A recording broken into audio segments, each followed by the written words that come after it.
आज हम ज्येष्ठ मास के कृष्ण पक्ष में आने वाली अपरा एकादशी अपारा एकादशी की कथा कहेंगे। एक बार युधिष्ठिर महाराज भगवान श्री कृष्ण से याचना करते हैं कि हे मधुसूदनी, कृपया करके हमें विस्तार पूर्वक अपरा एकादशी के बारे में बताए। ये सब सुनकर कृष्ण कहते हैं कि हे राजन, आपका ये प्रश्न संपूर्ण जगत का मगन करने वाला है। मैं तुम्हें इस एकादशी के बारे में बताता हूँ, ध्यानपूर्वक सुनो। ये धर्मराज अपरा एकादशी अपार एकादशी बहुत ही सुंदर वरदान प्रदान करने एकादशी, धन देने वाली एकादशी है।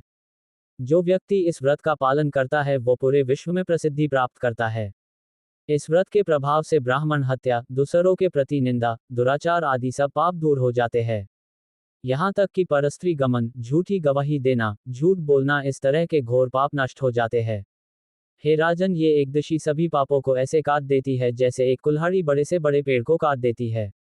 जैसे अग्नि सबको भस्म कर देती है, इस तरह से सभी पापों को जला देती है।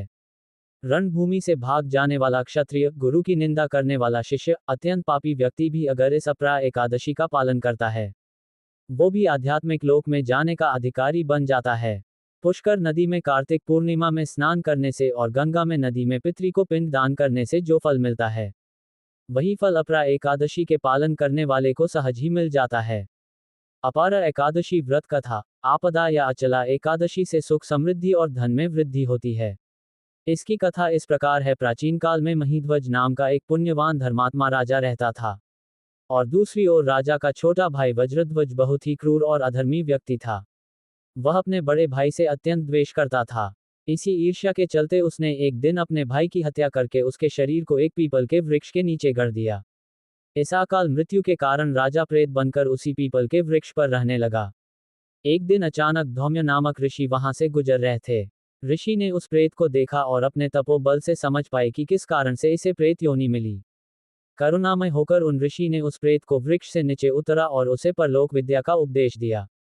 करुणामय दयालु ऋषि ने उस राजा को प्रेत योनि से मुक्त करने के लिए अपरा एकादशी अपारा एकादशी का बहुत निष्ठा और नियम से पालन किया।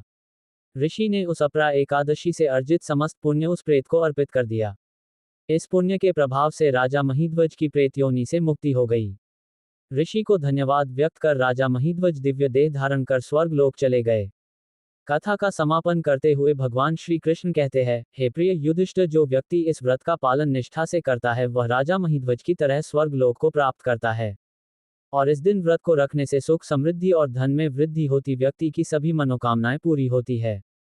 इस व्रत के पालन से सभी जीवों का कल्याण होता है। ये एकादशी धन, वैभव और संपत्ति देने वाली उत्तम एकादशी है।